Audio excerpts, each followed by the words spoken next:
Social Security must balance its books because Social Security is funded by a trust fund that was insisted upon by FDR and the rest of Congress. The surpluses from Social Security were used each year to cover other expenses of the federal government. All the money got spent and then some, leaving no money to invest in assets to create a trust fund. All of finance is a claim, a paper claim on assets. What is real is whether or not you'll be paid back, and the US government is good for its money, and we're lucky to have that much money in our trust fund. Every lie we tell ourselves incurs a debt to the truth. Sooner or later, that debt must be paid. Tonight's resolution reads, given Social Security's nearly $3 trillion trust fund, the system cannot add to the federal deficit. Arguing for the affirmative, Professor Teresa Ghilarducci. Teresa, please come to the stage.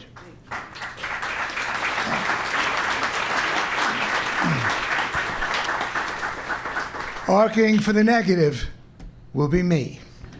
So I hereby recuse myself from moderating and hand that job over to Reason Editor-at-Large, Nick Gillespie. Nick, please come to the stage.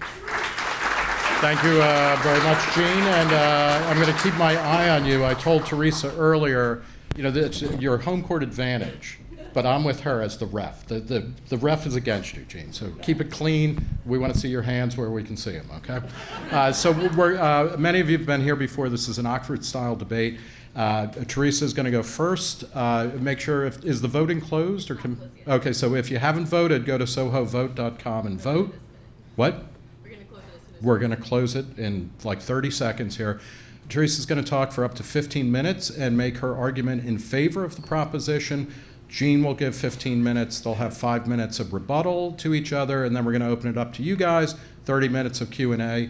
Let's have an interesting, wide-ranging conversation about Social Security deficits and what we're going to do to screw over Dave Smith's kid. All right, so Teresa, please. Hey, that's not fair. I'm not the first up. Nick and Dave were the first up in their negative views of Social Security. So I am here to persuade you to change your mind. So to vote for my argument, you'll be voting yes. You'll be voting yes for the affirmative, which is, given Social Security's nearly $3 trillion trust fund, the system cannot add to the federal deficit. That's the affirmative. I'm going to argue it, and you will vote for me at the end of this time. Despite the 8 wrong things Dave said about Social Security, another 8 in the last 30 seconds, but he said 17 funny things, so he's forgiven. Right? Social Security can't, by law, and by precedent, and by culture, add to the federal deficit and the federal debt. Medicaid can, food stamps can, the unemployment insurance fund can, tax cuts can, war with Iran can, but not Social Security. By law, Social Security must balance its books because Social Security is funded by a trust fund that was insisted upon by FDR and the rest of Congress, Republicans and Democrats. Now, a trust fund funding mechanism means that the fund collects the revenues and then pays out the benefits. But the calculations are based on what's called an actuarial funded standard, which means that current and projected revenue is set to equal, and it's always titrated over time, to equal projected liabilities. The United States stands alone from all other developed and developing countries by using a very conservative actuarial standard. It projects out 75 years rather than the standard 35 years. So at the very beginning, it was meant to pay for itself, and it was meant to do so in a very conservative way. Social Security liabilities, of course, are the promised benefits. And that's determined by the number of beneficiaries. That's key, because that goes back to David's baby, and the amount of benefit generosity. The administrative costs are also a liability, but they're tiny. It's a much more efficient system than the 401k and the IRA you're suckered into having. But that's another issue. Now, Social Security actuaries know what the benefit generosity is, and they can also count. They count the babies that are born, and they project that within 62 to 70 years, many of those babies, most of them, will be collecting Social Security benefits. So the calculation of the projected liabilities are easy. The fact that there is a baby boomer does not faze the actuaries, even though everybody now is throwing up their hands and saying there's a generational tsunami. It is not an issue in the Social Security Trust Fund. The benefit generosity, the fact that people are living longer, is also not an issue in terms of the Social Security funding. All those were predicted and part of this 75-year projected actuarial standard funding. It was brilliant and responsible to pay for every promised benefit. We had a trust fund that was quite small up until 1985. And then, thinking ahead, again, the Social Security actuaries projecting ahead, said we're going to have a lot of babies. We're collecting Social Security right about now. And so we'll advance fund for their retirement. And so taxes were raised, much more than to cover current benefits. And that is why the trust fund is now almost $3 trillion. And why now, it started about a year and a half ago, we are redeeming those bonds to pay for retirements. Now, I would think that all conservatives and libertarians would like this kind of small bore government program. Would want all of government to be run like Social Security. You anticipate the liabilities, they're pretty small. Social Security benefits are among the small of any developed country, and that you would want rules to make sure that it pays for itself. Advanced funding Social Security, like we did in 1984, is like we're supposed to do to plan for our own retirement. While we work, we save, we invest in the private market, and then when time comes, we redeem our pension, our 401ks, our IRA with the assets that we have when we reach retirement age. And for most of us, a big part of our assets are government bonds, the same assets that are in the Social Security Trust Fund. Now, currently, as we said, the Social Security Trust Fund holds $2.8 trillion in government bonds, thanks to this 1984 plan. That means that even though half of us don't have any pension or a 401k or an IRA or any kind of retirement plan, can I repeat that? Half of us don't have anything but Social Security. We all own some government bonds. We're all investors through the Social Security system.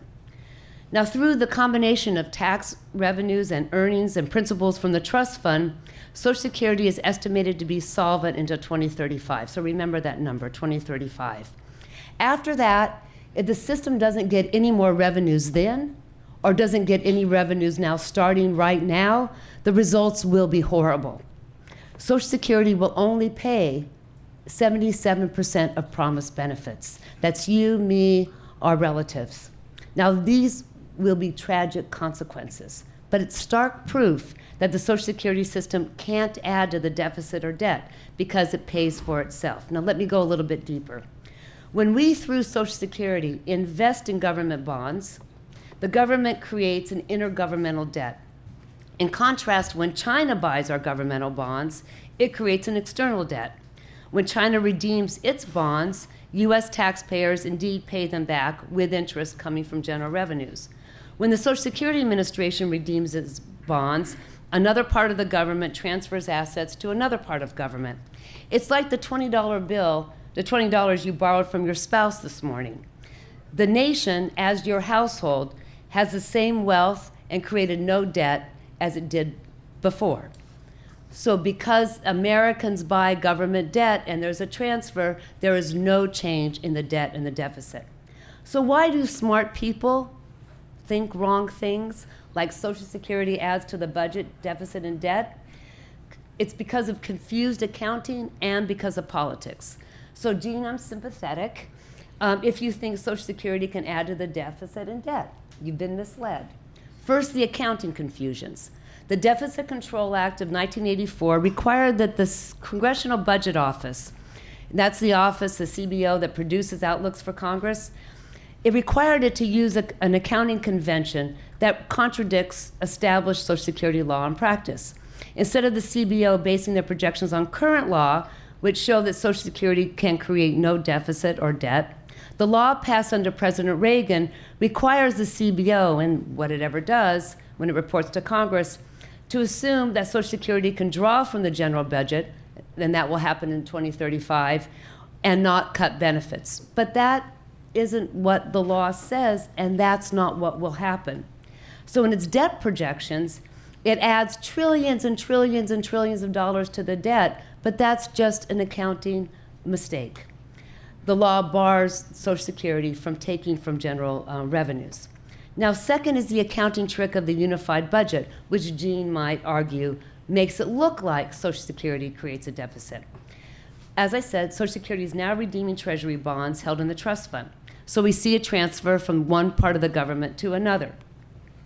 If Social Security is unified in the budget, it's included in the whole budget, then though it only can spend what it takes in, it looks as if the system is drawing from general revenues.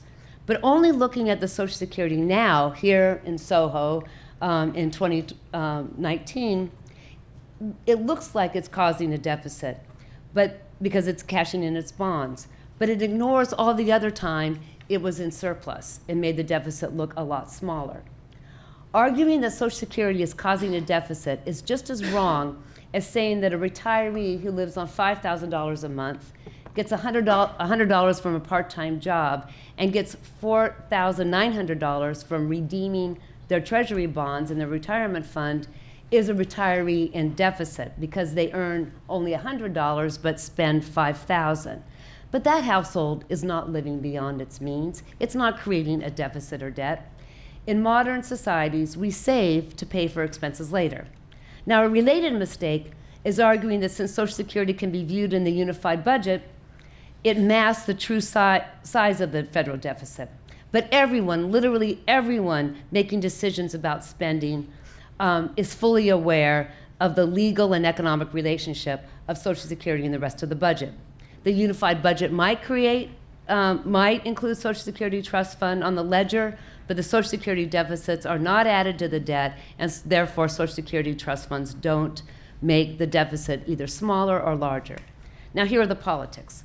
When I told people I was participating in this debate, one was a physics student, they said, really? Everyone knows Social Security can't contribute to the deficit. Benefits are going to be cut if we don't raise revenue. So why are we having this debate? Are we having a debate this nice Monday summer afternoon because of accounting? I suspect we're having this debate for deeply political reasons. It's very clear that there are many people that want Social Security to look bad, and bad is creating deficits and debt. In an October interview, the usually careful leader of the Senate, Mitch McConnell, revealed the political use of the canard that Social Security can add to the deficit. In a TV interview, he tried to shift attention away from the Trump 2017 tax cuts and moved it towards costly entitlements. That's the code for Social Security, Medicare, and Medicaid. He said that they were the real drivers of the debt, not the tax cuts, and called for Social Security and other entitlements to be adjusted to the demographics of the future. Republicans in particular have always aimed to cut Social Security out of a general ideological opposition to government programs. But the idea, the argument, the proposition that Social Security adds to the deficit is wrong. So in conclusion, Social Security can't add to the deficit because it's designed by law to be self-contained. The reason why past Congresses and presidents insisted on the actuarial-based trust fund funding, first for Social Security and then for Medicare, was to create a framework for a disciplined Congress, and it worked. Social Security benefits are extremely low. Benefits can't be raised a penny without raising Social Security revenue first. And if it isn't Social Security, who and what can add to the deficit and debt? Well, Dave already told us. To be sure, it's the 2017 Trump tax cuts and the Senate Republicans and the House Republicans. They're projected to add $1 to $2 trillion to the debt. It's about $164 billion into the deficit. Large deficits and debt will result from these sugar daddy tax cuts in 2017.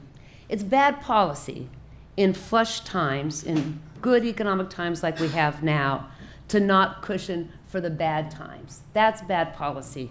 But Social Security cushioned for the bad times, which are now people living long and also many people retiring. So Congress can add to the deficit and debt through every other program and tax provision in the federal budget, but not through Social Security. Social Security is off limits. Every penny paid now and in the future must be paid for, every penny paid out and every penny promised must be paid for with money coming in now and in the future.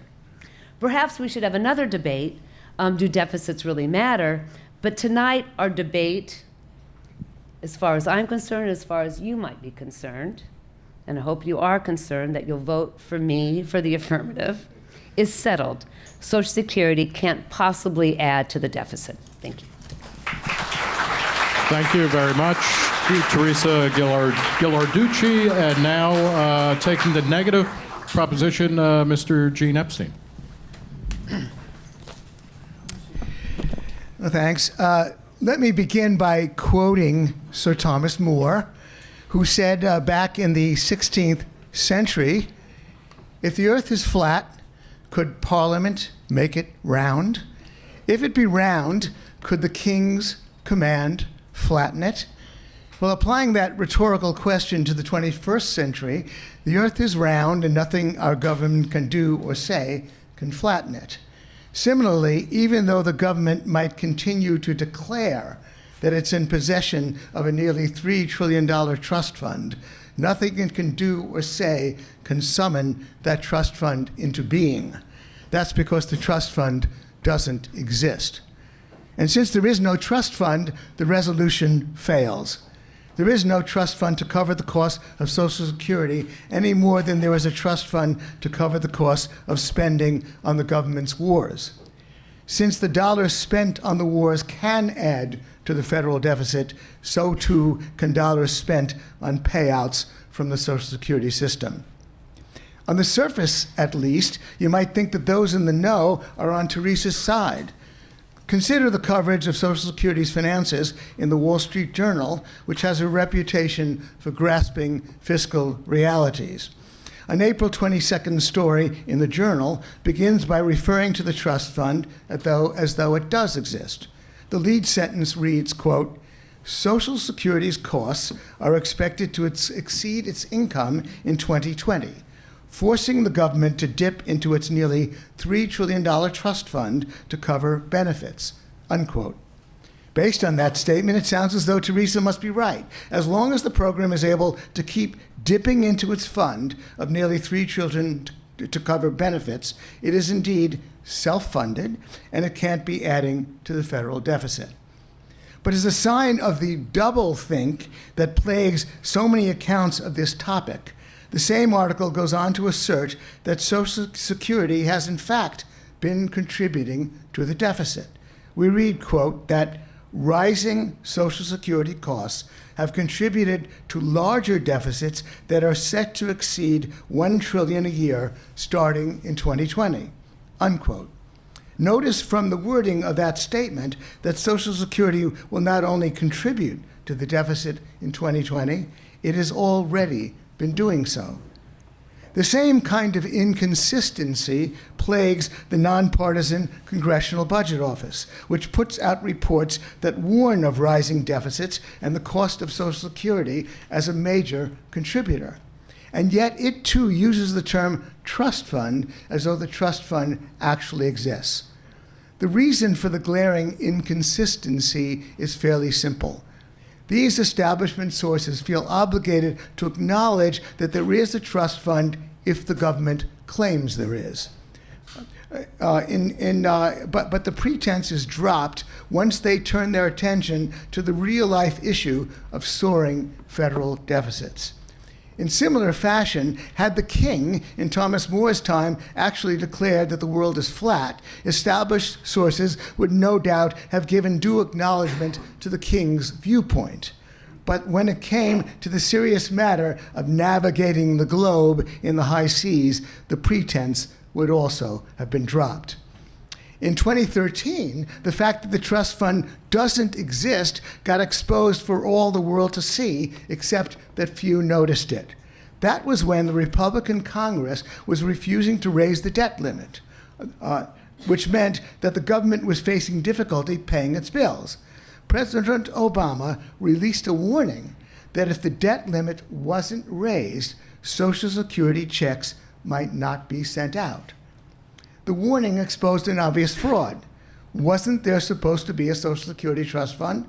And if so, how could there be any concern about sending out the Social Security checks?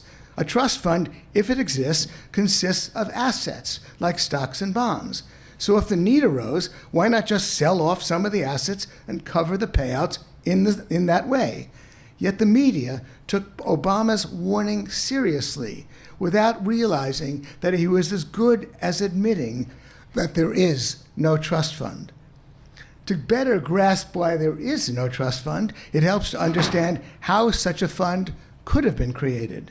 In the early 1980s, the baby boomers were streaming into the labor markets, and retirees were collecting Social Security checks, and they were not so numerous.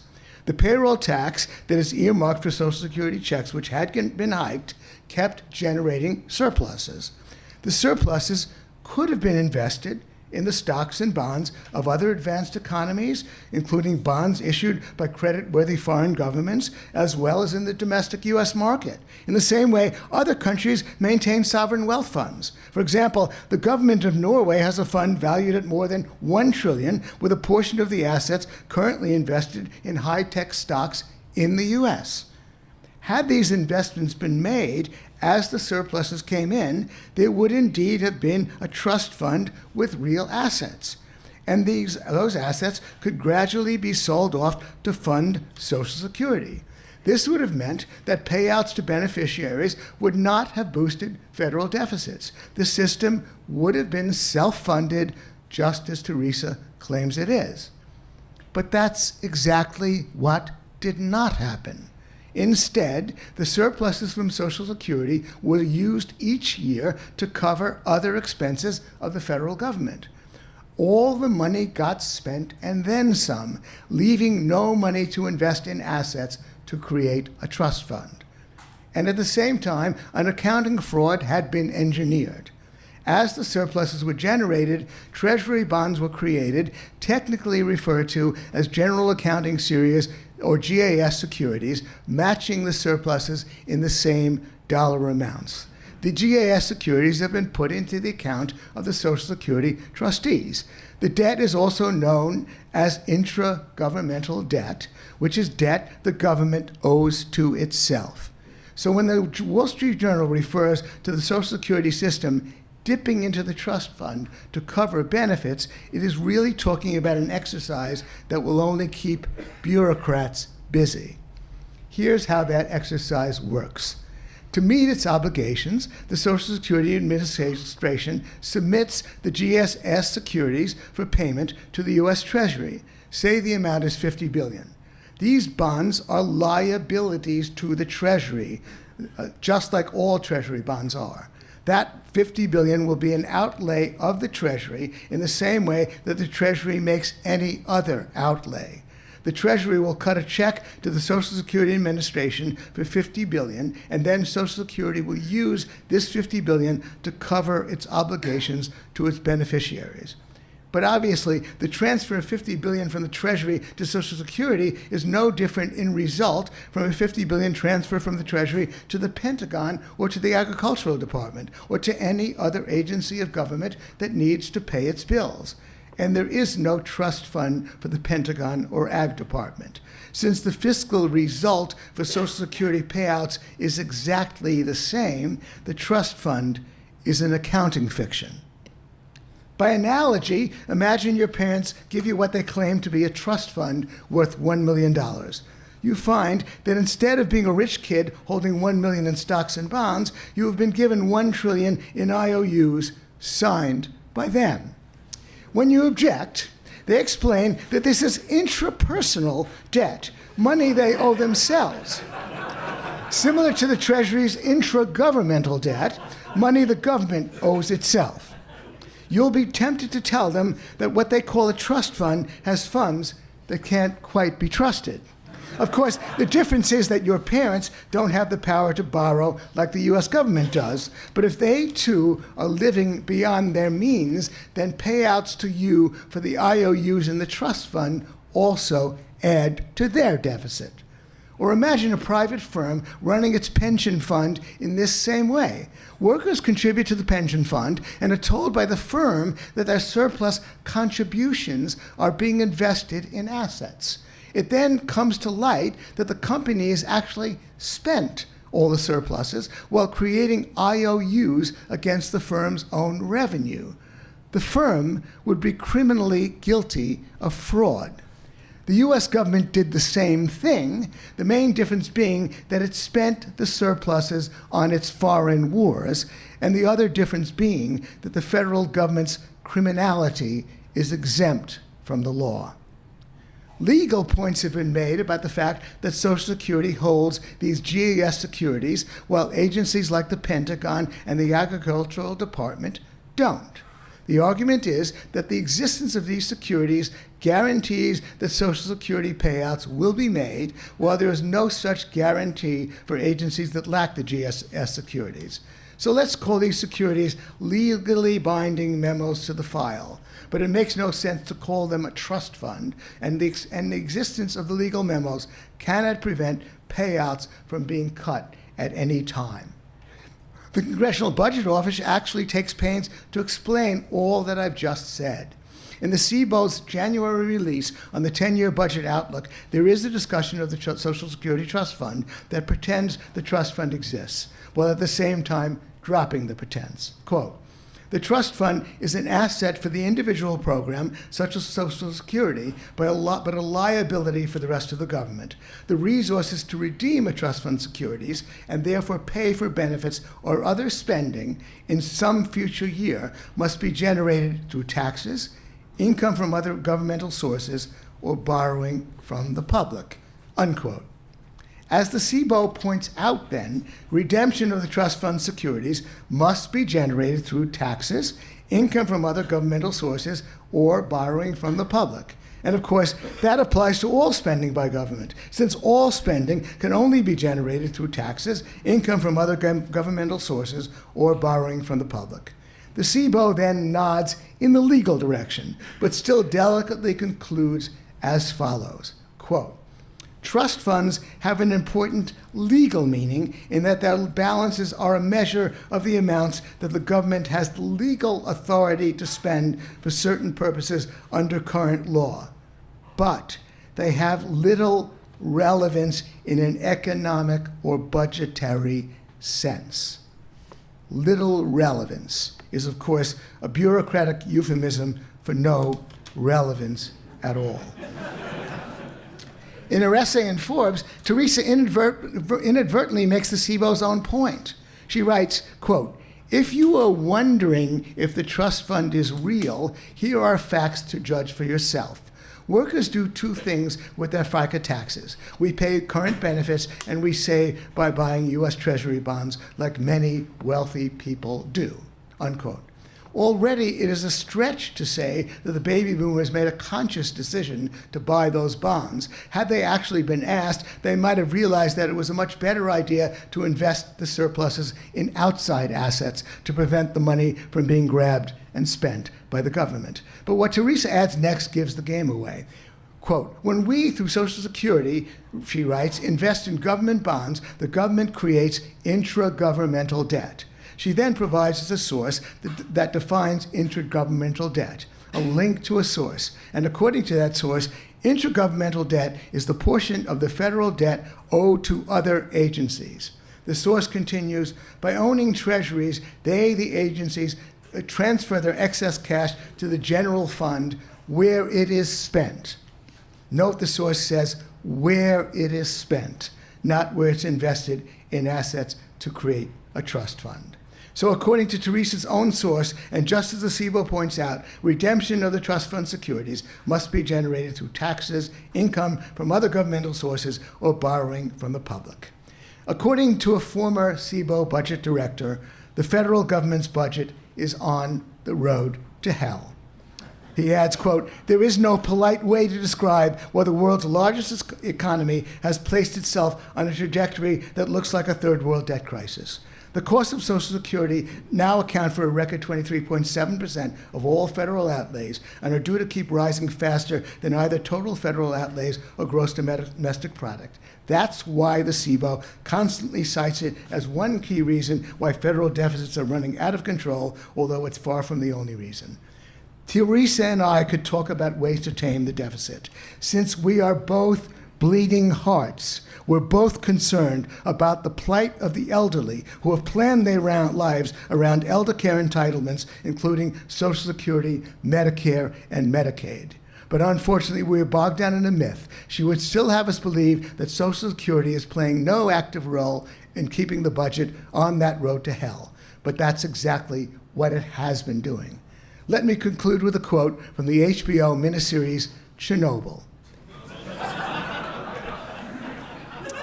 "Every lie we tell ourselves incurs a debt to the truth. Sooner or later, that debt must be paid." Thanks. Okay. Thank you, Gene. Chernobyl is a comedy, right? Chernobyl is a comedy? Yes. Yeah, okay. Just want to make sure that. Okay, Teresa, you have 5 minutes to respond. You can either sit or you can stand, either, whatever.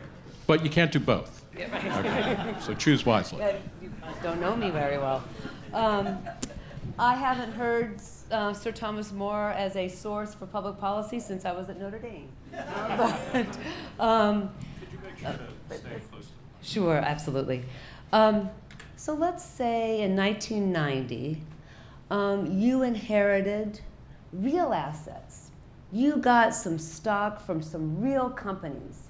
You got $20,000 worth of Enron stock, General Motors stock. You got stock in some real American companies like Kmart and Montgomery Ward's. But you did not get any of those real assets called a government bond, right? In 2019, which were real assets? The government bonds or stock in Enron, GM, the old company, Kmart, and Monkey Ward's? Just because the asset portfolio of Social Security is conservative and it's in government bonds, the most valuable asset on the planet. When hell really happens in the financial sector, where does everybody, including the Norwegians, go? They come here and buy our bonds. So we as Americans have 2 trillion of those bonds, and they will be paid. I'm reminded, Gene, you reminded me, of President George W. Bush, who went to, in his campaign, his losing campaign to privatize Social Security, went to the government agency that held these bonds, and they're on paper, it's a show, in their lockbox, another accounting metaphor and illustration, and said, just like Gene, those aren't real assets, like he does. The government official is standing there looking a little bit nervous. Within 5 minutes, Secretary of Treasury Snow went out into the world sphere and said he didn't really mean it. Gene, he really didn't mean it. What Gene said, what George Bush said, these are real assets, the world, Norwegians, we really will pay them back.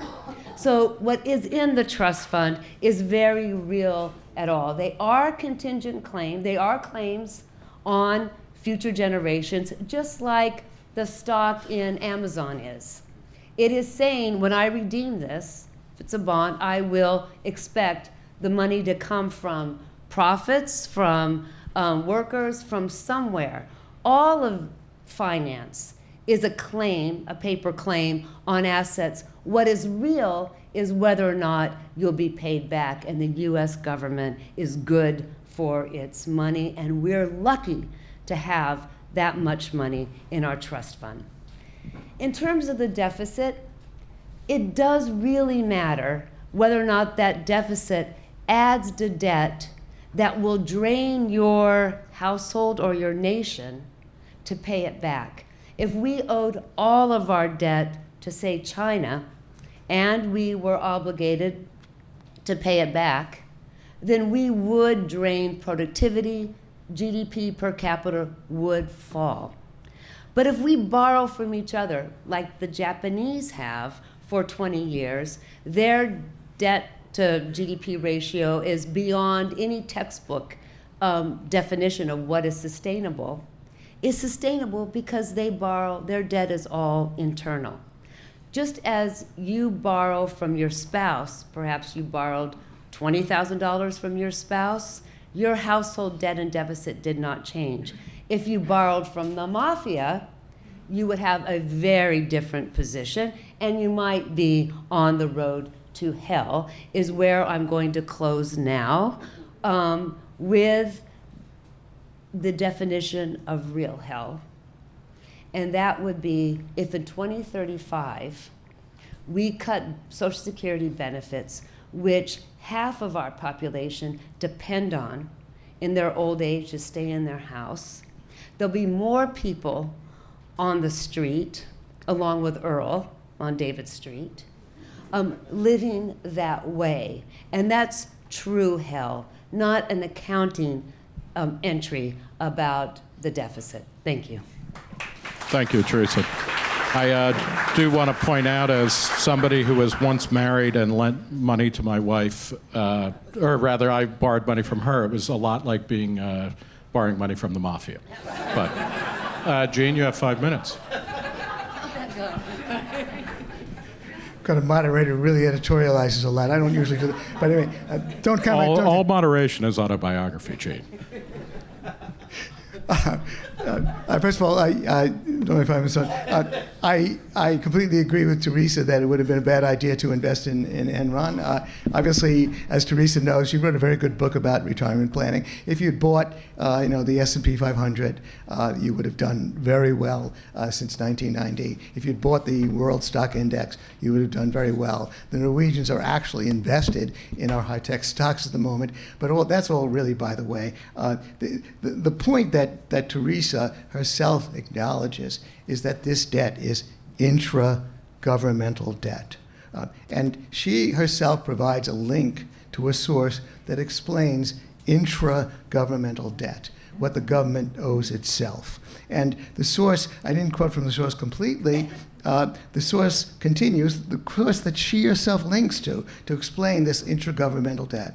By owning treasuries, they, the agencies, transfer their excess cash to the general fund where it is spent. I read that already. It was spent. Now, I assume that Teresa would have preferred a world in which the Social Security actually would have been a locked box, to use the term of Clinton and Gore. And if they were aiming to balance the budget, they would have balanced the budget. But instead, they raided the funds and they blew the money, I would basically argue, on their foreign wars, because you could choose something else that they would have spent it on, because obviously they just spent it. But the foreign wars came up and they blew it. And Shady said, deficits don't matter. So that's what happened. That's where they blew it. That's the response. So then they created this intragovernmental debt, and the source that Teresa herself cites writes, of course, one day they will redeem their treasury notes for cash. that is, the people holding the Social Security system, will redeem it. And the federal government will either need to raise taxes or issue more debt to give the agencies the money they will need. Again, that's the way the federal government spends money on everything. When the debt comes in, they pay it. That's intragovernmental debt, what the government owes to itself. And what the government owes to itself is, again, what you might owe to yourself. It's not an asset. And that's why whenever anybody gets real, as in the case of the Wall Street Journal or the Congressional Budget Office, they blame the Social Security system for the rising debt because the Social Security system is rising so quickly. I share Teresa's concern about the future. I share it and then some. It's not going to kill people like Chernobyl, but it is the road to hell. And in fact, she's concerned about 2035. Well, I suggest, Teresa, that you read the Congressional Budget Office projections for the next 10 years. On the basis of plausible assumptions, they show that it's possible that the cost of just servicing the debt will exceed $1 trillion by 2028. Servicing the debt. And that will be 15% of the federal budget. The federal budget will be spending more on servicing the debt than it does on so-called defense. So that's when they may start pulling the plug. That psychological threshold of $1 trillion, right now it's about a little under $400 billion a year to service the debt. But on the basis of conservative assumptions, it could go up to $1 trillion by 2028. And that's at a point where they could start cutting benefits in the way that they usually do, boost the inflation measure, boost the age, tax more. They could reduce benefits in lots of ways. So I'm concerned, just as Teresa is. My contention, ironically, is that by denying that the Social Security system is contributing to the deficit, and by the way, Medicaid, other elder care programs are actually contributing even more. It's really the entire elder care package that is at risk. There is a danger that the federal government may pull the plug on a lot of old people. You can end welfare as we know it, potentially, for 30-year-olds. You can't end elder care as we know it for 75-year-olds. But that, I fear, is the direction in which we're going. And that's partly because, unfortunately, regrettably, tragically, people like Teresa choose to ignore the fact that Social Security is indeed a major problem in terms of the federal debt, deficit, although, by the way, I hasten to add that Medicaid and Medicare are even more problematic. Thanks. Thank you very much, Gene. Okay, we are going to the audience question and answer period, so please line up on the side of the lobby. I'm going to take the moderator's prerogative and ask 2 quick questions, one of each. Gene, are you on Social Security? Yes, yeah. And so you are part of the problem. You're adding to our deficit by your own logic.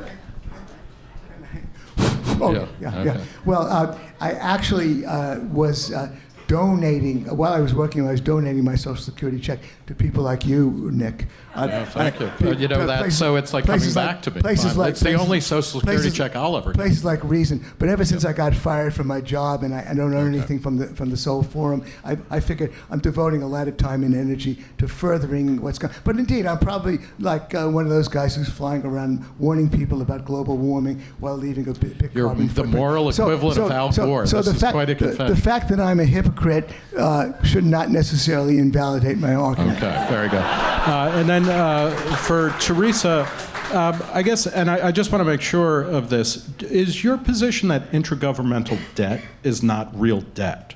No, not at all. Not at all. I'm sorry, use your microphone. My position is that Social Security is self-contained, unlike the military budget or unlike Medicaid. Although you agree, I mean, that the money that has been raised and that was put in surplus has already been spent. So the government is going to have to come up with that to replace that somewhere. That's right. Okay. That's right. Okay. Let's go to the audience.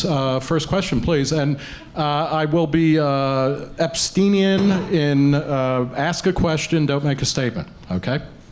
Yes, my question is for Ms. Ghilarducci. Do you see any flaw in Gene Epstein's analogy of the parents leaving their children a trust fund. That spoke to me, so I want to see if you see a flaw in that. Thank you. Go. I don't quite understand the question. So, Nick, can you help me out? Gene, did you want to quickly reprise your trust fund analogy? Instead of investing it in stocks and bonds, I will stipulate for you, Teresa, instead of investing it in an index fund, which does generally yield returns over 10 and 20-year periods, they've created IOUs to themselves, intrapersonal debt. Okay. Got it. I got it. So you would have preferred that we take from the future, the parents would have taken from their children by investing in the stock market and then redeeming it. But that also means that you would have to sell those stocks and bonds, and either the corporation would have to pay out of some place. So it really is immaterial to me and to the structure of Social Security whether or not in 1985 we started to invest in bonds, government bonds, or we started to invest in the stock market. Completely immaterial. It was a political question why they didn't. Okay. Next question. As much as I abhor Social Security and what it does to me, I have No speeches. Yeah. And alas, as much as Gene and I used to be friends, I have to acknowledge that Teresa is 100% correct on the resolution. Do you have a question, or are you going to also go a man for all seasons? There might be a soliloquy that you want to pull out of? No, please. What is the question? That was simply one statement. The question is coming. So I'd like you to, Teresa, to address two issues. One is the bugaboo of the intergovernmental debt. The Social Security Trust Fund is not per se the government. It could be considered something like China or any other debtor. And also the statement by Obama, which was brought up, about not being able to pay. And what he really meant is that America would renege on its debts. Got it. Thank you. Real easy. I'll take the Obama first. Even Obama can make a mistake. And in fact, he was just... You really read this audience wrong, I think. Yeah. Even Saint Obama can make a mistake. And it was proven to be mistaken because when we went through sequestration and they cut every agency, because of the way Social Security is set up, there were no cuts. But that means the way Social Security is set up, that when it doesn't have enough revenue coming in, benefits will be cut. And that's not true of any other agency, except for the Highway Trust Fund and part of the Medicare. Right. Did you want to address the second point? And which was, does anybody remember? It was intergovernmental debt. Yes. The intergovernmental debt, I feel like we're in public finance class. The fact that one agency owes another agency, the Treasury owes the U.S. government, the U.S. Social Security, really was a device to keep Social Security benefits in check, right? That's the whole trust fund setup, was a political framework to keep Social Security benefits in check. If we want to raise Social Security benefits, just like if we have to go to Congress and fight for it, if we want, but the economic effect, let's say we're all economists now, is very, very different than if you borrow from your spouse or from the mafia, if it's internal national debt between each other, or if it is an external debt, and that has a very different economic effect. So that's the distinction. Thank you. Do you want to? Do you buy that? Ed Thompson, you're not my friend, but I still love you, and I want you to know that we've been getting personal this evening. And obviously, Obama knew what he was talking about. He knew, of course, that the media wouldn't care. And of course, Social Security is the third rail of American politics, and that's of course why the payments were made. Clearly, there would have been a massive rebellion, and of course, basically, that was a good thing. You don't, as I keep saying, you don't pull the plug on 75-year-olds, and so that was good. And of course, they had the political clout to make sure that the Social Security payouts were made, not because of these bogus assets that they held. And I guess that's all I need to say. Do you agree that intergovernmental debt has a different economic effect than public debt? Well, the intergovernmental debt is an accounting fraud. Intergovernmental debt is exactly the same as my saying that I have intrapersonal debt. I owe $1 trillion to myself. That's an accounting fraud. There's no such thing as assets or debt. It's a complete wash. Unlike what you seem to have said, Ed, I forgot to correct you on that. Look, the Social Security system is obviously part of the federal government. And so if we wiped away the intragovernmental debt, Social Security isn't the only agency that holds it, the operations of the budget would be exactly the same. The only difference would be this legal argument that because, a legal argument that if I give my IOUs to my son, that's kind of a moral claim. But that's just a debt I owe to myself, and that's clearly a wash. That's clearly a fraud. Which knee would you break, Gene, when you collect on your own debt? Would you go right leg or left leg? There are certain questions Nick puts to you which can't be answered. And they should not even be entertained. Next question, please, sir. Well, if the last questioner and Gene love each other, I'm Teresa's husband, so I really love her. There is so much love. There is so much love that dare speak its name in this room tonight. It's appalling. Yeah. So I have a question for Gene. So I have a question for Gene. She guess what I think on the question. She's a great lady. Yeah, absolutely. So, the issue of how the federal government pays the debts that it owes, whether that's to China or to Norway or to the Social Security Trust Fund, so far we've only focused on cutting benefits for Social Security. Why not raise revenues? The deficit in 2018, 84% of it can be attributed to the Trump and Bush tax cuts. Or is that outside? I don't know if that's outside the scope of this debate, but we seem to be focusing only on solving the Social Security repayments for the money that it's given to the federal government by doing something within that system. There's lots of ways the federal government could pay back money. First of all, that's a very fair question. And as I said, if we can give up on the myth that Social Security is not adding to the deficit, of course it is. And when you talk about paying China, paying whoever, all I keep emphasizing is that as the SIBO itself says, there's no budgetary reality to the trust fund. When the Treasury pays Social Security, it's exactly the same transfer as when the Treasury pays the Ag Department or the Pentagon or any other agency of government. It's exactly the same operation. That's why the trust fund is an accounting fiction. But getting to your question, absolutely. We could discuss this. If we could talk about revenues and expenses. The Congressional Budget Office puts out a whole series of programs and plans for taming the soaring deficit. The budget is on the road to hell. I will briefly say to you that the tax cuts imposed by the government clearly exacerbated the deficit, but had the tax cuts not been made, the deficit and the debt would still be a very serious problem. It just would have postponed for a few years. There's many more painful things that we have to do to tame the debt. One of those things is probably to rethink the whole concept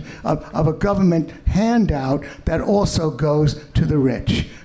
Only the government can think up a charity plan to help the rich. Private sector charities just want to target it to those in need. The government wants to give it to everybody. That's dumb. Thank you. Next question.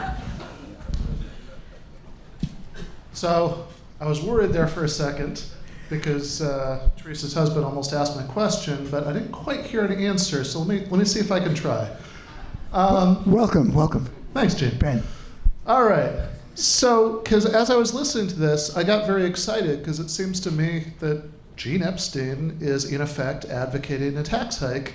And so this is something we can get together on because if Social Security is adding to the deficit, as you argued, and if it would be a disaster if it wasn't paid out, as you argued, and if just about anything else we could do to square that circle would be far more controversial than this, which also seems true, then shouldn't we be lifting the cap so that the rich are paying their fair share into Social Security? How about ending our foreign wars, Ben?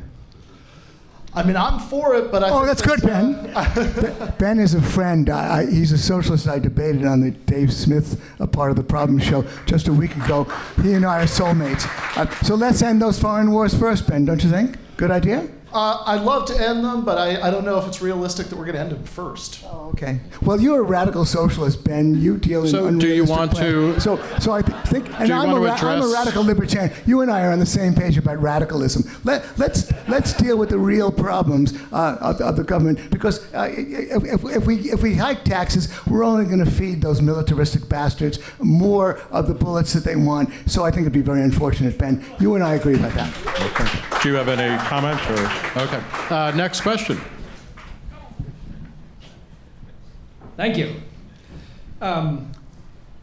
Ms. Ghilarducci, I'm trying to understand your argument, so I think I'm going to ask a couple of questions in quick succession. Maybe 1.5 questions. Maybe okay? 1.5. This is, So first of all, to understand your legal argument, are you not saying because this is set up by law in a way that the benefits are to be paid only out of what's accrued and what's been put in there, therefore it essentially should be off budget, so that back when they were accruing surpluses, they should not have counted that as a reduction in the federal deficit, and now when they're paying out more than they take in, they should not be counting that as a negative. But in fact, they did account it as a lesser deficit, and now they are accounting it as a bigger deficit. Isn't that right? And then I want to get to 2035, because you're saying in 2035, well, the way it's set up, the benefits get reduced to whatever the income is in any given year. But then you said, well, we'll never let that happen. So of course the benefits are going to be up. But if that's true, isn't there going to be a deficit then? And if we all acknowledge that that's going to happen, the benefits are being accrued right now. Shouldn't that be accounted as part of the deficit? Yeah, no, that's a really good clarification, and I did try to say that in my opening statement. I really think I do win the debate, because Gene did swerve to talk about the problems with the debt and the deficit. I really want to focus on the proposition that the Social Security is treated by the people who collect revenue and spend money as off budget. And proof of that is because it's treated as off budget in a trust fund, like a couple of other agencies do. It can only spend what it takes in. It does mean that in 2035, I used to think 5 years ago that will never happen. The consequences of cutting benefits are just too tragic. But the closer we get to 2035 and nothing has been done to raise taxes or to bring in more revenues, I think it might happen. It could very well happen, because it'll affect actually the bottom half of the distribution much more than the rich. So it is not axiomatic, like the CBO is required to account for, that the promised benefits now will be paid. Only scheduled benefits, or promised or scheduled benefits, only benefits that can be paid will be paid. It is true that politically now we're having this debate about adding to the deficit because it's redeeming its treasury bonds. Before, when Social Security masked the deficit that Congress really was running, it was never put on the budget because of the surplus made it look like government was being responsible. So I maintain we keep it off budget, treat it that way, and then Gene and I and Ben and everybody else can then debate what government should spend and what it should tax and who should pay for it. okay. Well, I want to pick up on. Thanks for the question, Buddy Menton, and I just want to comment that indeed what happened was in 1998 the Clinton administration declared that the budget was balanced. And the only reason they were able to do that is that they were counting the surpluses from Social Security. And so here, ironically, Teresa and I completely agree. Starting in 1980 or thereabouts, when the surpluses started to be created, they should not have been counted. And then, obviously, the Social Security system could have invested the money. But indeed, what happened was the government raided the surpluses and spent the money. And so that was indeed what, had it happened in the private sector, it would have been regarded as criminal fraud. And so, just as you suggest, then had that happened, then a balanced budget had to be achieved then without including this pension fund, and the pension fund could have done. But the government, by the way, the federal government runs pension funds. But of course, and of course, state governments often raid their pension funds. So raiding a pension fund is a very standard practice on the part of the federal government, and that's what happened. And so, since we're doing that, that's why it's adding to the deficit. Okay. Next question. Kind of piggybacking off that last question, it seems like you both agree that the accounting is a fiction externally, like it's off budget externally. So I guess my question is, like, does this question even matter?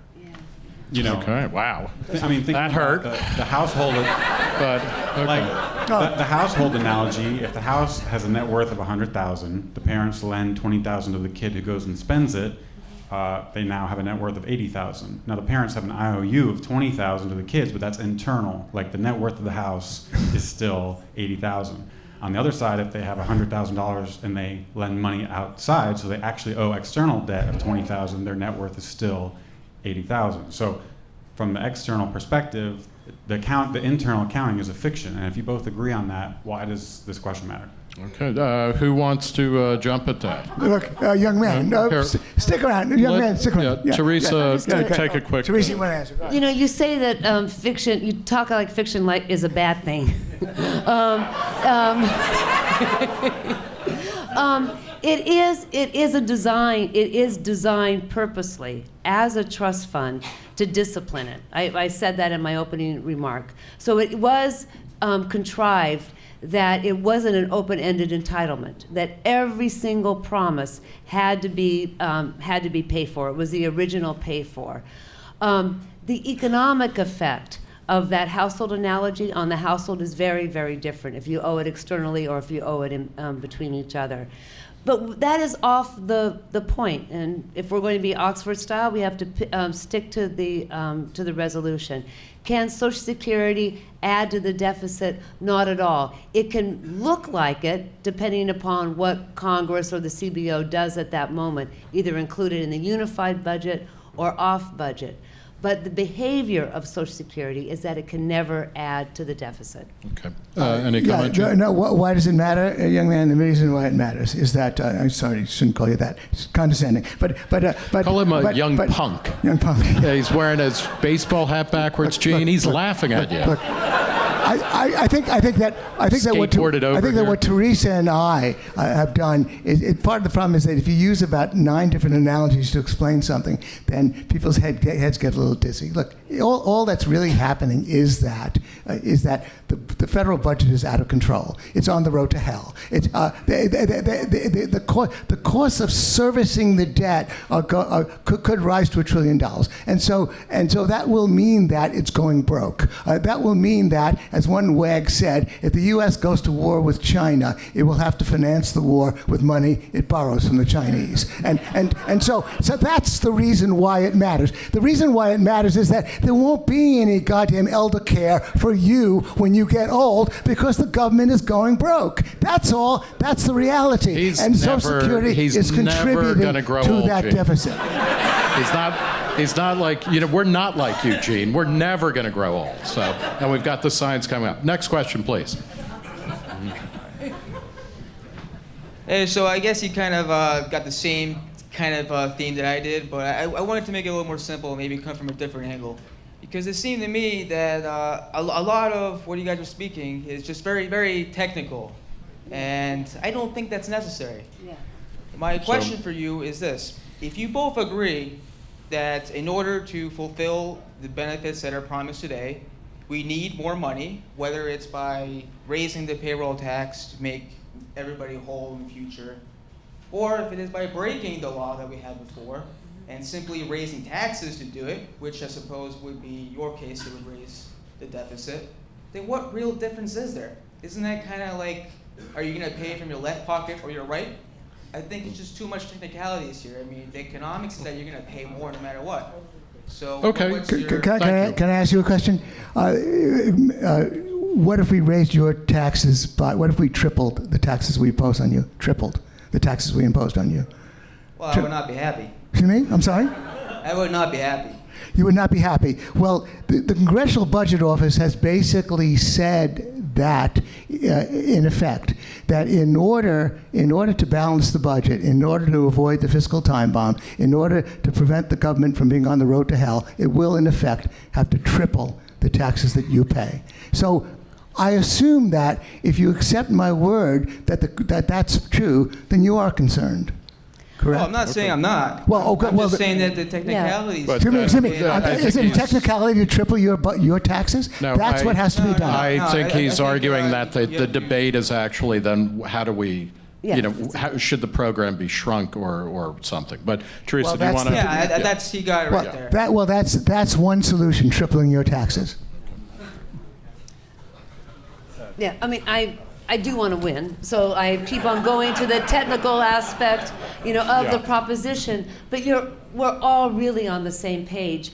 The way Social Security is set up is that if we don't make an affirmative step to raise more revenue by raising the payroll tax or expanding the base, lifting the cap, then we are going to cut benefits because Social Security is structured not to add to the deficit. And I would just throw in, and now it's just moderator getting to spout off here. I mean, it's a program that was started in 1935 and then was kind of renewed under Ronald Reagan, who talked about how the greatest achievement of his presidency was to, reform and put on financial footing, firm financial footing for another generation, this horrible New Deal program that he was arguing against in the early 60s. That maybe it's time that we rethink the whole idea, or what kind of social safety net we need for older people who are now extremely wealthy. But that's a kind of separate issue. Let's go to the next question. So I'm a fan of a number of your arguments here, Gene, but I do have one specific question for you. A few times you've mentioned this $20 trillion debt and the eventual $1 trillion per year payment to service the debt, but you're also arguing that intergovernmental debt is an accounting fraud. So, at least according to the Treasury's current analysis, that would peg our debt at right around 16 trillion, 16 and change. Well, absolutely. I did not. Good question. I did not want to get us into the swamp, but I never used that $20 trillion figure. The debt owed to the public is the only debt. The cost of servicing the debt is only the debt owed to the public. And you're quite correct. It's 16 trillion. And the CBO's projections are all adherent to the debt owed to the public, including over $1 trillion owed to the Chinese. So you're absolutely right, but in fact, that $1 trillion debt servicing is strictly debt owed to the public. The intergovernmental debt, which adds to that, again, is complete fiction. Okay, thank you. Next question. Thank you. This can be for either party. By the way, we're only talking about 2.8 trillion, I believe. I routinely, I own some bond funds, and I routinely, during the year, sell some bond funds to do rebalancing of a portfolio. I will purchase some stock funds from time to time and vice versa. My question concerning this trust fund, would it be possible, do the dollars literally exist? Could those $2.8 trillion be used today to purchase $2.8 trillion of stock assets? Yeah. Okay, thank you. Do you want to? Yeah, it absolutely could. I was just on a bipartisan commission to examine whether or not we should do it. It turns out that since we owe, we're going to we're drawing down that debt, then investing now in stocks wouldn't be worth the risk. It would have been worth it maybe 15 years ago. We might have gotten a higher risk-adjusted rate of return, but since we need the liquidity, it's not worth it. Well, let me address you. Very good question. I think Teresa would agree, indeed, if she's consistent with the source that she linked to, that if that were done, it would mean that the budget, the Treasury, would have to spend $2.8 trillion extra. That's what it would have to do, on top of the trillions it already spends, because all of those intragovernmental debts have to be handed to the Treasury. So the Treasury simply does not have $2.8 trillion to spend. What it would have to do is borrow $2.8 trillion. That's what would have to happen. And so that's why the proposal is a joke. I would also just add, the other thing that would be terrifying is the idea of, I think if the government goes into the stock market, then you politicize, you essentially socialize the entire economy. Oh, absolutely, absolutely, sure. I hope it never happens. Final question? Nick, there's no more questions. There are no more questions. The questions have all been asked. Never happened before. The toasts have all been made. The wine has all been drank. We are going to now open the voting again. We have summaries. You know what? I forgot. I skipped ahead. I missed the best part. We've got 5 minutes each of final post-buttal, I guess, right? And Gene, do you go first in this, or does Teresa? Okay, because you're negative. So you have 5 minutes. You can sit, you can stand, you can dance. Or at least that's what I hear. But whichever. Okay. So 5 minutes and bring it on home. All right.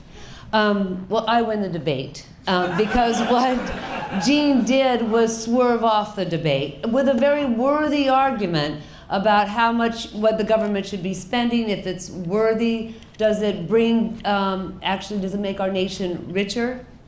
And to invest in foreign wars and to cut taxes for the rich doesn't make us healthier, smarter, more able to face the future, or more productive. So that's a worthy debate, but it just isn't this one. This one is about whether or not Social Security system is structured to cause the U.S. nation to add to the debt, the further debt that we're going to have to raise taxes and pay back later. By law, it is structured so that it can't pay more than it brings in. Now, right now, it is drawing from the general treasury, just like many of you who are redeeming your pension funds and retirement accounts are drawing from the treasury. If it's all internal, the economic effect is not the same as a deficit that adds to the debt. And that's what I thought we were talking about today. Of all the programs in the federal government and all the decision that Congress and the president makes about spending, Social Security is the absolute least of it. Now, we can come back another day to argue about whether or not we should raise taxes to pay for things that we care about. And I'd be happy to come back to talk about raising Social Security taxes to pay for Social Security, because that makes our nation richer if we don't have people living on the street, etc., or children have to pay for their indebted parents directly. All right, so I want to close to say that the Social Security system, the way it's organized, you might call it a fraud or a fiction, it just happens to be the law and the structure of our public finance. The way it is organized has actually helped Congress keep the deficit down. It's treated as off budget, it doesn't multiply, it's not sneaky, it's a very disciplined program. Libertarians and conservatives who are true to the conservative ideology would like most of the government to be funded like Social Security, to anticipate its liabilities and make the political case to pay for them. So Social Security does not add to the deficit, it certainly does not add to the debt, and it doesn't have the economic consequences of a rising deficit and debt would have. Thank you very much. Gene, your final statement?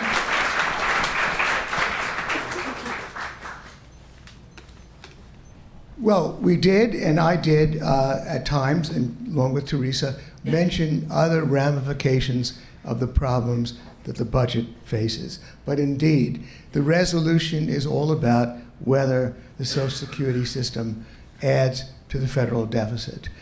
Teresa has indicated, has implied that it's only right-wingers who think so. Well, the nonpartisan Congressional Budget Office has been, it's actually Keynesian and oriented. It's been run under President Obama. It was run under President Clinton. It has, in statement after statement, highlighted Social Security as a major contributor to the federal deficit. Why does a nonpartisan organization, deeply respected by all sides, keep saying that it adds to the federal deficit? Well, it does so because it has responsibilities to do the accounting of the federal government, and it has to report the truth. Social Security now accounts for a record 23.7% of all federal outlays, and it's due to keep rising faster than either total federal outlays or gross domestic product. It's really the elder care costs that are soaring, and the reason why SIBO constantly cites these as a key reason why federal deficits are running out of control is that those are the parts, the mandatory parts of the federal budget that keep rising.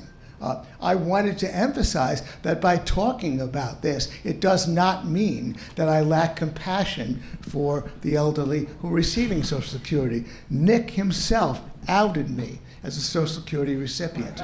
So I may be a hypocrite, but I obviously care about these elder care entitlements. And if we got serious about those problems, then we would have the compassion to recognize that the federal budget being on the road to hell probably means that if Trump, Obama, Bush, the 20 candidates last by last count for the Democratic nomination, Elizabeth Warren, they talk about spending more, raising taxes, but spending probably more than they could ever tax, and they have their total head in the sand about the fact that these end of care entitlements are running out of control, and that Social Security is a key cause of the federal deficits that are unsustainable. And what will happen unless articulate and thoughtful people like Teresa join us, what will happen is probably the crunch will hit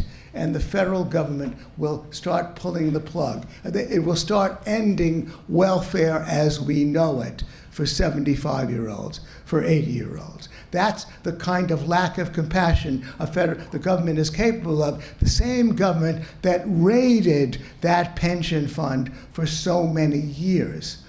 And did not allow those funds to be invested. So again, I would only ask you to consider, if indeed the $1 trillion trust fund is preventing Social Security from adding to the federal deficit, then why does the partisan Congressional Budget Office, why has the partisan Congressional Budget Office been talking about the Social Security as a contributor, as a main contributor to the deficit every time you open one of its reports?